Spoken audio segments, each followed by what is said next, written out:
Hello दोस्तों, आज हम बात करने वाले हैं इंडिया और चाइना के इकोनॉमिक और मिलिट्री कंपैरिजन के बारे में। ये दोनों ही देश दुनिया के दो सबसे बड़ी आबादी वाले देशों में से एक है।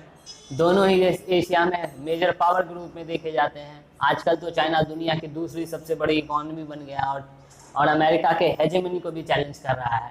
तो इन सारे सिनेरियो में ये देखना जरूरी हो गया है कि इंडिया चाइना से किन मामलों में पीछे है या किन मामलों में टक्कर दे रहा है। तो चलिए शुरू करते हैं आज का सेशन। सबसे पहले बात करेंगे इकोनॉमिक कंपैरिजन की। तो सबसे पहले हमें देखना होगा कि इन दोनों देशों की आबादी कितनी है। तो ये दोनों ही देशों की आबादी लगभग सेम है। चाइना की आबादी लगभग 1 अरब 44 करोड़ है, जबकि इंडिया की आबादी लगभग 1 अरब 38 करोड़ है। इन दोनों देशों के आबादी लगभग सेम होने के बावजूद जो दोनों देशों के बीच में इकोनॉमिक गैप है वो काफ़ी बड़ा है। चाइना की जो टोटल जीडीपी है वो 15.56 ट्रिलियन यूएस डॉलर की है, जो अमेरिका के बाद दूसरी सबसे बड़ी इकोनॉमी है। अमेरिका की लगभग 22 ट्रिलियन यूएस डॉलर की इकोनॉमी है। वहीं इंडिया की बात करें तो इंडिया 2.8 यूएस ट्रिलियन डॉलर की इकोनॉमी है। मतलब आप देख रहे हैं दोनों देशों की आबादी लगभग सेम होने के बावजूद जो चाइना है उसकी इकोनॉमी इंडिया से लगभग 5 गुना से भी ज़्यादा बड़ी है। वहीं अगर हम बात करें पर कैपिटा इनकम की तो यहाँ भी चाइना हमसे बहुत आगे है। चाइना की जो पर कैपिटा इनकम है वो है 10,140 यूएस डॉलर। अगर आप इसको इंडियन रुपये में कन्वर्ट करते हैं तो लगभग 7 लाख इंडियन रुपीस। वहीं अगर हम बात करें इंडिया की पर कैपिटा इनकम की तो वो है 1977 डॉलर। अगर आप इसको इंडियन रुपये में कन्वर्ट करते हैं तो लगभग 1,38,000। तो आप देख रहे हैं कि इंडिया की पर कैपिटा इनकम है 1,38,000, वहीं चाइना की पर कैपिटा इनकम है लगभग 7 लाख। वहीं अगर हम बात करें ट्रेड की तो यहाँ भी आपको बहुत ज़्यादा ड्रास्टिक गैप देखने को मिलेगा। जो चाइना का टोटल एक्सपोर्ट है वो दुनिया में सबसे ज़्यादा है। चाइना 2.6 यूएस ट्रिलियन डॉलर के आसपास सिर्फ एक्सपोर्ट करता है, जो कि लगभग इंडियन इकोनॉमी के बराबर है। Indian economy 2.8 trillion US dollar की है, जबकि चाइना अपना टोटल एक्सपोर्ट इन 2.6 ट्रिलियन डॉलर का करता है। वहीं अगर हम बात करें कि इंडिया कितना करता है तो इंडिया 330 यूएस बिलियन डॉलर का ट्रेड करता है, मतलब चाइना से लगभग 8 गुना कम। वहीं अगर हम बात करें कि चाइना इंडिया को कितना एक्सपोर्ट करता है तो आपको जानकर हैरानी होगी कि जो चाइना का टोटल एक्सपोर्ट है 2.6 यूएस ट्रिलियन डॉलर, उसमें से मात्र 71.43 बिलियन यूएस डॉलर ही वो हमें एक्सपोर्ट करता है। मतलब उसके टोटल एक्सपोर्ट का मात्र 2.8% ही वो इंडिया को एक्सपोर्ट करता है। वहीं अगर बात करें इंडिया चाइना को कितना एक्सपोर्ट करता है तो चाइना को हम लगभग 18.37 यूएस बिलियन डॉलर का एक्सपोर्ट करते हैं, जो कि हमारे टोटल एक्सपोर्ट का 5.6% है। जबकि आप देख रहे हैं दोनों देशों का जो ट्रेड डेफिसिट है वो लगभग 53 यूएस बिलियन डॉलर का है। एक तरफ चाइना हमें 71 बिलियन यूएस डॉलर का एक्सपोर्ट करता है, जबकि हम उनको मात्र 18 बिलियन यूएस बिलियन डॉलर का एक्सपोर्ट करते हैं। वहीं अगर हम बात करें इंपोर्ट की तो चाइना दुनिया का दूसरा सबसे बड़ा इंपोर्टर है अमेरिका के बाद। चाइना 2.1 यूएस ट्रिलियन डॉलर का एक्सपोर्ट करता है, जबकि इंडिया 504 यूएस बिलियन डॉलर का एक्सपोर्ट करता है। मतलब लगभग इंडिया से 4 गुना ज़्यादा एक्सपोर्ट चाइना करता है, इंपोर्ट करता है, सॉरी। तो आप देख रहे हैं इस मामले में भी चाइना हमसे बहुत ज़्यादा आगे है। वहीं अगर हम बात करें कि इंडिया का टोटल इंपोर्ट में चाइना की हिस्सेदारी कितनी है तो लगभग 14%, क्योंकि 504 में से 71 यूएस बिलियन डॉलर तो हम सिर्फ और सिर्फ चाइना से लेते हैं। वहीं अगर हम बात करें कि चाइना के टोटल इंपोर्ट में इंडिया की कितनी हिस्सेदारी है तो वो 1% से भी कम है, क्योंकि चाइना का जो इंपोर्ट है वो है 2.1 यूएस ट्रिलियन डॉलर, जिसमें से वो इंडिया से मात्र 18 यूएस बिलियन डॉलर के आसपास लेता है। मतलब 0.9% उसके टोटल इंपोर्ट का। इसीलिए हम चाइना पे ज़्यादा डिपेंडेंट है, चाइना हम पे बहुत कम डिपेंडेंट है। वहीं अगर हम बात करें कि चाइना हमें क्या क्या एक्सपोर्ट करता है तो इसमें इलेक्ट्रिकल मशीनरीज, इक्विपमेंट्स, फर्टिलाइजर्स, जो व्हीकल्स हार्डवेयर जिससे गाड़ियां बनती है वो, मोबाइल्स, न्यूक्लियर रिएक्टर, एपीआई। कुछ लोग बोलेंगे एपीआई क्या होता है, तो एपीआई जो रॉ मटेरियल होता है जो दवाई बनाने में काम आता है उसे हम एपीआई कहते हैं। वही इसका फुल फॉर्म होता है एक्टिव फार्मास्यूटिकल इंग्रेडिएंट्स। वहीं अगर हम बात करें कि इंडिया चाइना को क्या एक्सपोर्ट करता है तो हम उनको ऑर्गेनिक केमिकल्स, फार्मास्यूटिकल्स, मोटे अनाज, ज़्यादातर हम मोटे तौर पे हम उसे राइस ही मतलब चावल ही उन्हें एक्सपोर्ट करते हैं। वहीं अगर हम बात करें दोनों देशों के फॉरेन रिजर्व की, तो चाइना का जो फॉरेन रिजर्व है दुनिया में सबसे ज्यादा है। चाइना दुनिया का सबसे बड़ा फॉरेन रिजर्व होल्डर है। उसकी total foreign exchange reserve 3.3 US trillion dollar के, मतलब पूरी इंडियन इकोनॉमी से बड़ी उसके पास सिर्फ फॉरेन रिजर्व है। जबकि वहीं अगर हम बात करें इंडिया की, तो इंडिया का लगभग 643 यूएस बिलियन डॉलर, लगभग उससे 5 गुना कम। तो यहाँ भी चाइना हमसे बहुत ज्यादा आगे है। अगर आप बात करें कि इकोनॉमी में हमेशा क्या कर सकते हैं, वे फॉरवर्ड का, कि आगे क्या किया जा सकता है, तो हमें सबसे पहले अपने मैन्युफैक्चरिंग सेक्टर को मजबूत करना होगा। हमारे देश में के जीडीपी में मैन्युफैक्चरिंग सेक्टर मात्र 17% कंट्रीब्यूट करता है, जबकि चाइनीज इकोनॉमी में ये लगभग 35% कंट्रीब्यूट करता है। जो सर्विस सेक्टर है उसमें आप ग्रोथ तो हासिल कर सकते हैं, लेकिन जॉब नहीं क्रिएट कर पाएंगे। पिछले 30 साल में, जब से 1991 में जब से इंडियन इकोनॉमी खुली है, एलपीजी मॉडल हमारे देश में लागू हुआ, हमने सर्विस सेक्टर पे ज़्यादा ध्यान दिया मैन्युफैक्चरिंग सेक्टर के मुकाबले। इसीलिए हमारे देश में जो ग्रोथ तो हुई, लेकिन वो जॉबलेस ग्रोथ हुई। वहीं अगर हम बात करें एग्रीकल्चर सेक्टर में, तो एग्रीकल्चर सेक्टर में लोग तो ज़्यादा यूज हो जाएंगे, लेकिन हम जीडीपी में कंट्रीब्यूशन उसका बहुत कम होगा, वेल्थ एक्यूमुलेट बहुत कम कर पाएंगे। इसीलिए मैन्युफैक्चरिंग सेक्टर सबसे ज़्यादा जरूरी होता है। मैन्युफैक्चरिंग सेक्टर इसलिए भी ज़्यादा जरूरी होता है क्योंकि मैन्युफैक्चरिंग सेक्टर आपको जॉब जनरेट करके दे सकता है। जितना ज़्यादा जॉब्स होगा उतनी ज़्यादा लोगों को की परचेजिंग पावर बढ़ेगी। मोर परचेजिंग पावर डिमांड को क्रिएट करेगा। डिमांड जब क्रिएट होगा तो फैक्ट्री में प्रोडक्शन भी ज़्यादा होगा। अगर प्रोडक्शन ज़्यादा होगा तो जॉब्स भी ज़्यादा क्रिएट होंगे। फिर वही circle, more jobs, more purchasing power, more demand, more production and more jobs. और यही नहीं, ये एग्रीकल्चर सेक्टर को भी फायदा दे सकता है और सर्विस सेक्टर को भी फायदा दे सकता है। बिना मैन्युफैक्चरिंग सेक्टर के इंडिया अपना एक्सपोर्ट को भी नहीं आगे बढ़ा सकता है, और बिना एक्सपोर्ट के आगे बढ़े इंडिया चाइना को टक्कर नहीं दे सकता है। मैं हमेशा अपने दोस्तों से ये कहता हूँ कि इंडिया को चाइना से कंपेयर नहीं करना चाहिए, क्योंकि हमारी पर कैपिटा इनकम बांग्लादेश से भी कम हो गई है, जबकि चाइना आज एक वर्ल्ड लीडर के तौर पर उभर रहा है, जो अमेरिका के हेजेमनी को भी चैलेंज कर रहा है।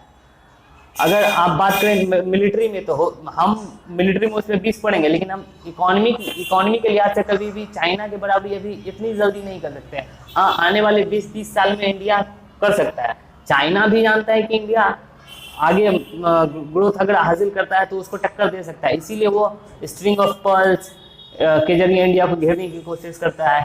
कभी इंडियन ओशन में दादागिरी करने की कोशिश करता है, कभी इंडो पैसिफिक में ये करने की कोशिश करता है। साउथ चाइना सी में आप देख ही रहे हैं, आज जो चाइना अफ्रीका में सुप्रीम सोल पावर बना है, वो अपने इकोनॉमी के दम पे ही बना है। बिना इकोनॉमी के कोई भी देश सुपर पावर नहीं बन सकता है। खासकर आज के समय में मिलिट्री पावर उतनी ज़्यादा मायने नहीं रखती जितनी इकोनॉमिक पावर रखती है। आज इकोनॉमी के दम पे चाइना अफ्रीका के सबसे बड़े ट्रेडिंग पार्टनर बन गया है, जबकि कल्चरल टाइप चाइना के अफ्रीका के हमारे साथ भी रहे हैं। आज आप देखिए कि जो साउथ एशिया है, मतलब जो दक्षिण एशिया, उसमें इंडिया सुप्रीम पावर माना जाता था, लेकिन आज वहाँ पे भी भारत की ताकत घटी है।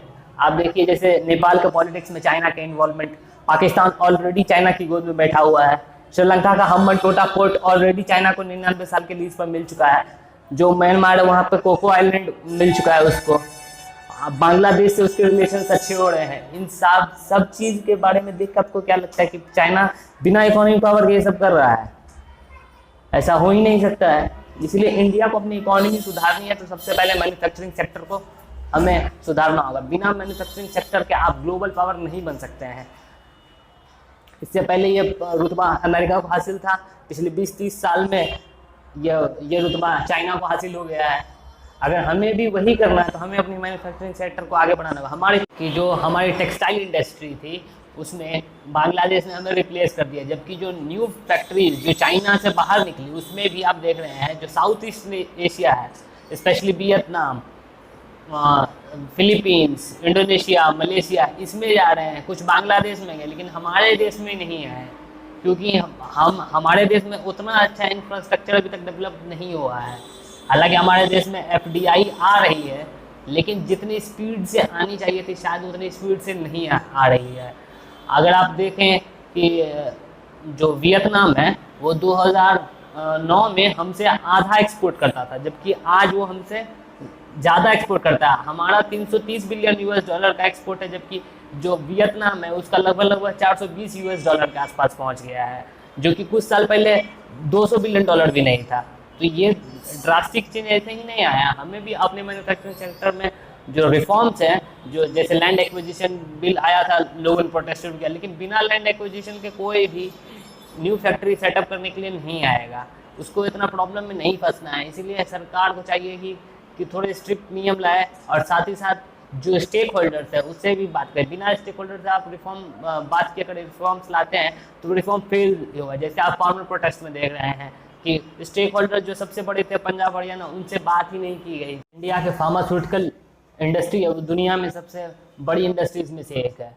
दुनिया में सबसे ज़्यादा दवाइयाँ हम बेचते हैं, दुनिया में सबसे ज़्यादा वैक्सीन हम बेचते हैं। एक सर्वे आया था जिसमें ये कहा गया था कि जो अमेरिका में 50% से ज़्यादा जो दवाइयाँ हैं वो भारत से बन के जाती है।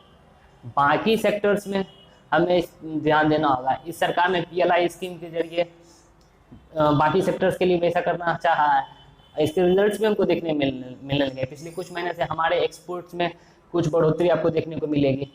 हालांकि इसका जो रिजल्ट है वो आपको कुछ दिन बाद देखने को मिलेगा, आने वाले 4-5 सालों में।